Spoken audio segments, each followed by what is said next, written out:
अस्सलाम वालेकुम क्लास। आज जो है वो हमने चैप्टर 4 का सेकंड पोर्शन जो है जो सॉलिड्स पे बेस करता है उसको हमने डिस्कस करना है। सबसे पहले हम सॉलिड का जो है वो इंट्रोडक्शन देखेंगे। बेसिकली सॉलिड्स जो हैं वो हमारे पास हार्ड होते हैं, रिजिड होते हैं, डेफिनाइट शेप होती है इनकी। इसके बाद जो है ये आपके पास इनकी डेफिनाइट वॉल्यूम होता है हमारे पास।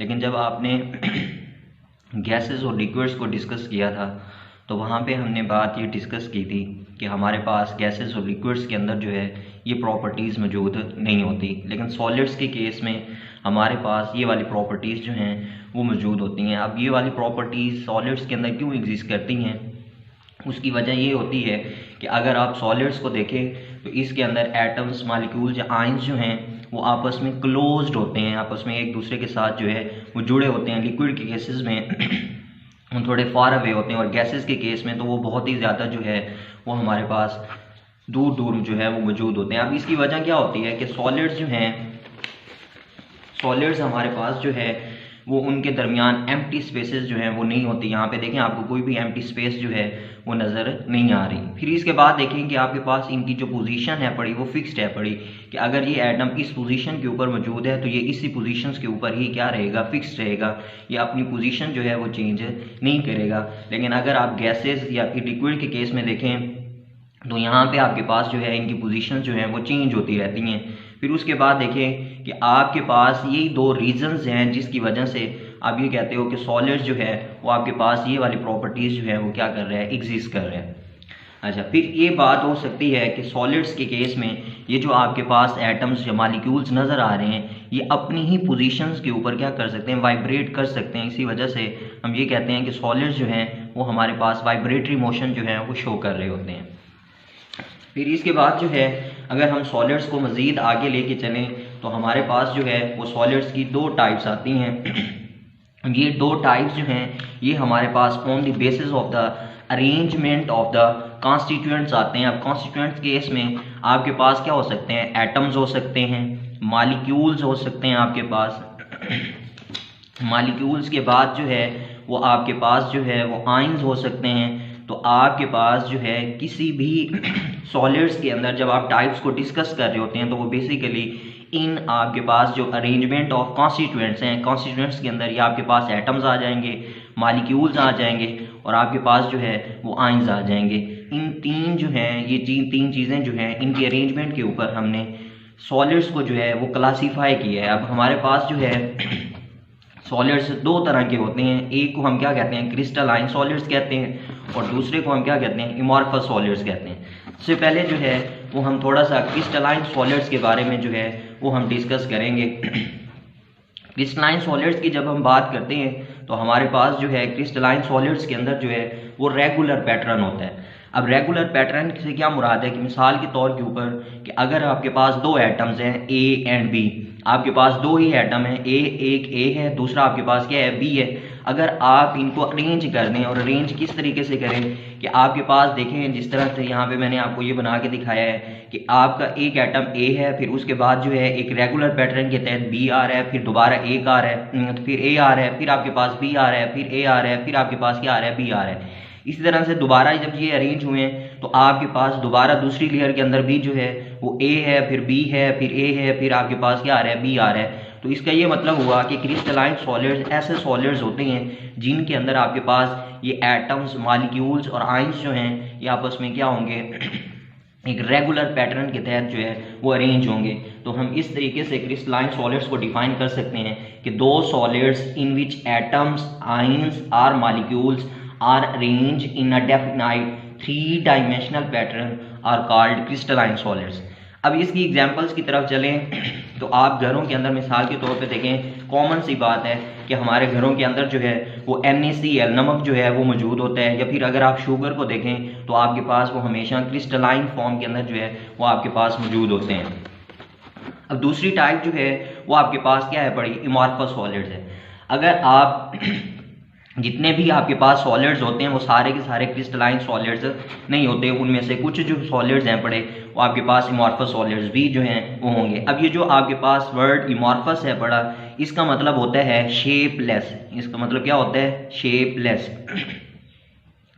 अब आपके पास जो है इनकी कोई भी प्रॉपर जो है वो शेप नहीं होती, जैसे कि यहाँ पे मैंने लिखा है कि आपके पास अमॉर्फस सॉलिड जो है इनके दरमियान जो है वो नो रेगुलर पैटर्न होता है। नो रेगुलर पैटर्न से मुराद ये है कि फॉर एग्जांपल अगर आपके पास एटम्स ए बी सी या मालिक्यूल या आइंस जो हैं वो इस तरीके से मौजूद हैं, तो आप यहाँ पे अगर इनका पैटर्न देखें तो यहाँ पे पहले ए है, फिर उसके बाद जो है वो सी आ रहा है, एक रेगुलर पैटर्न जो है वो नहीं आ रहा, फिर बी आ गया, फिर ए आ गया, फिर बी आ गया, उसके बाद ए आ गया, फिर आपके पास सी है, फिर आपके पास क्या है? बी है। तो आपके पास जैसे यहाँ पे क्रिस्टलाइन सॉलिड्स के अंदर आपने देखा था कि ए था, फिर बी था, फिर ए था, फिर ए बी था, तो इस तरीके से जो है वो एक रेगुलर पैटर्न के तहत जो है वो जुड़े हुए थे। लेकिन यहाँ पे आपके पास कोई भी एक अरेंजमेंट जो है वो आपको नज़र नहीं आ रही। जब आपके पास जो है वो अरेंजमेंट नज़र नहीं आ रही तो आप अमॉर्फस सॉलिड्स को जो है वो डिफाइन इस तरीके से कर सकते हैं कि amorphous substances are those whose constituent atoms, ions or molecules do not possesses a regular pattern is known as the amorphous solids। अब amorphous solids के केस में अगर आप एग्जांपल्स को देखें तो आपके पास जो है वो ग्लास होता है, रबड़ होती है, तो ये आपके पास जो है वो amorphous solids के केस की जो है वो एग्जांपल्स आ जाती हैं। फिर इसके बाद जो है वो दूसरी चीज़ जो हमारे पास आ रही है वो हमने ये डिस्कस करना है कि जैसे मैंने आपको शुरू में बताया कि आपके पास जो है जितने भी सॉलिड्स हैं पड़े वो सारे के सारे क्रिस्टलाइन सॉलिड्स नहीं हैं पड़े, उनमें से कुछ भी जो है वो हमारे पास अमॉर्फस सॉलिड्स हैं। तो हम क्या करते हैं कि क्रिस्टलाइन सॉलिड्स को कन्वर्ट करते हैं किसके अंदर? अमॉर्फस सॉलिड्स के अंदर। अब अमॉर्फस सॉलिड्स के अंदर जो है वो कन्वर्ट किस तरीके से करते हैं? पहले तो हम ये देखते हैं कि हमारे पास ऐसे कौन से तरीके हैं जिससे हम जो है वो सॉलिड्स को प्रिपेयर कर सकते हैं। अब देखें सॉलिड्स को प्रिपेयर करने के लिए सिंपल सा एक ये मेथड होता है कि फॉर एग्जांपल अगर आपके पास जो है वो वाटर है पड़ा और अगर आप वाटर को क्या कर दें? कूल कर दें, तो आपके पास क्या हो जाएगी? आइस बन जाएगी। तो आपके पास ये चीज़ क्या था? लिक्विड था और ये चीज़ आपके पास क्या बन गई है? सॉलिड बन गई है। अब आप देखें कि आप जब भी कोई भी सॉलिड्स बनाने के लिए करते हैं, सिंपल सा अगर आप मेथड देखें कि आपके पास जो है वो एक बीकर है, इस बीकर के अंदर जो है वो आपके पास वाटर मौजूद है, आप इसके अंदर जो है वो क्या करते जाएं? NaCl को जो है वो ऐड करते जाएं। जब आप इसको NaCl इसके अंदर ऐड करते जाएंगे तो एक वक्त आएगा जब NaCl जो है इसके अंदर हल होना जो है वो बंद हो जाएगा, तो आप उसको हीट कर दें तो इसके अंदर जो मौजूद वाटर होगा वो क्या कर जाएगा? वेपोरेट कर जाएगा।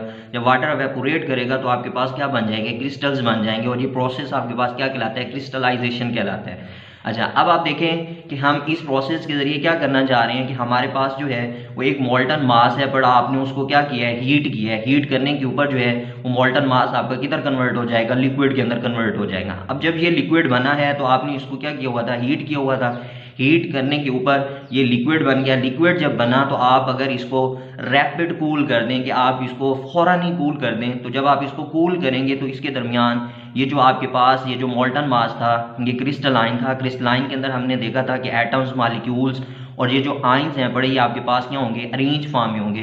तो जैसे ही आपने इसको रैपिड कूल किया है, रैपिड कूल करने के नतीजे में ये जो आपके पास एटम, आइंस, ये जो मॉलिक्यूल्स नज़र आ रहे हैं ये आपके पास यहाँ पे जब क्रिस्टलाइन सॉलिड्स थे तो एक प्रॉपरली अरेंजमेंट में थे, लेकिन जैसे ही आप इसको रैपिड कूल करोगे तो रैपिड कूल करने के नतीजे में इनकी जो आपके पास अरेंजमेंट है बड़ी, उसके अंदर क्या आ जाएगा? डिस्टॉर्शन आ जाएगा और वो आपके पास जो है वो कुछ यूँ हो सकते हैं कि आपके पास ये इधर चला जाए, ये आपके पास इधर आ जाए, ये आपके पास इधर आ जाए, के पास इधर चला जाए। तो आपके पास जो है इनकी कोई भी एक अरेंजमेंट जो है वो आपने उसको क्या कर दिया? डिस्टर्ब कर दिया है। तो जैसे ही आपके पास जो है सडन कूल करेंगे तो आपके पास इनके एटम्स को रीअरेंज होने के लिए जो टाइम था वो इतना नहीं मिलेगा, तो ये अपनी अरेंजमेंट जो है वो चेंज कर जाएंगे और जो आपके पास सॉलिड दोबारा बनेगा वो आपके पास क्या कहलाएगा? अमॉर्फस सॉलिड्स कहलाएगा।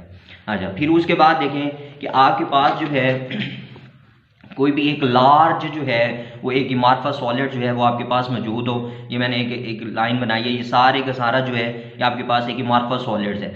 अब हमने ये बात की कि अमॉर्फस सॉलिड्स जो होते हैं इनके दरमियान कोई भी रेगुलर पैटर्न नहीं होता, लेकिन अगर आप देखें कि एक बड़ा अमॉर्फस सॉलिड्स है तो उसके अंदर कुछ ना कुछ पार्ट जो है वो एक मौजूद होगा जहाँ पे जो है वो एक ख़ास एटम्स, मॉलिक्यूल्स और आइंस की जो है वो अरेंजमेंट जो है वहाँ पे मौजूद होगी।